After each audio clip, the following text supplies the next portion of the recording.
নমস্কার। আসুন আসুন, আমি আপনাদের জন্যই অপেক্ষা করছিলাম। আসুন ভেতরে আসুন, ভেতরে আসুন আসুন আসুন, বসুন বসুন, বসুন। দেখুন, নিজের মেয়ে বলে বলছি না, অঞ্জলি আমার রূপে লক্ষ্মী, গুণের সরস্বতী। ও সবাই সঙ্গে একত্রে থাকতেই ভালোবাসে। আপনার মেয়েকে ডাকুন।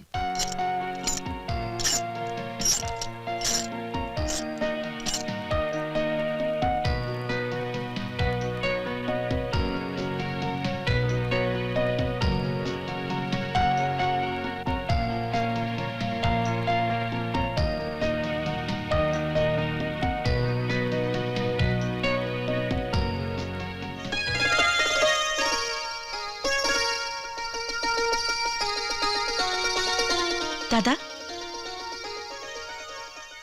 মেয়ে দেখে তোমার পছন্দ হয়েছে তো? তোদের পছন্দ হলে আমার পছন্দ। তাহলে কি বল, কথাবার্তা বলি? অঞ্জলি আমার একমাত্র মেয়ে, ওর মা বেঁচে নেই, আমার সবকিছু ওই পাবে। ওর সুখী আমার সুখ। আমি দেনা পাওয়ার কথা বলছি না, আমাদের কিছু প্রশ্ন আছে, আর সেগুলো ঠিক ঠিক উত্তর দিতে পারলেই আমার দাদার সাথে বিয়ে হবে। এটা কি কোন মানাঙ্গা করার প্রতি হচ্ছে যে ঠিক ঠিক উত্তর দিতে হবে? হ্যাঁ, তুই চুপ কর। পূজা, তুই বল। ছোটদা, তুই জিজ্ঞেস কর। আমি? না না, আচ্ছা বেশ। আচ্ছা বলুন তো, বিয়ের পর নতুন বউ বাবার বাড়ি থেকে স্বামীর বাড়িতে কি নিয়ে যায়? নতুন বউ বাবার বাড়ি থেকে শ্বশুর বাড়ির লোকজনদের সঙ্গে ভালো ব্যবহার, সংসারের সব কাজকর্ম করা, সকলের সঙ্গে মানিয়ে চলার শিক্ষা নিয়ে যায়।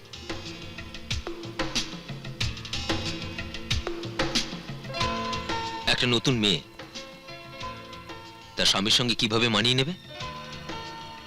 স্বামীর যা পছন্দ আমার সেটাই পছন্দ, আর স্বামীর যা অপছন্দ সেটাই আমার অপছন্দ।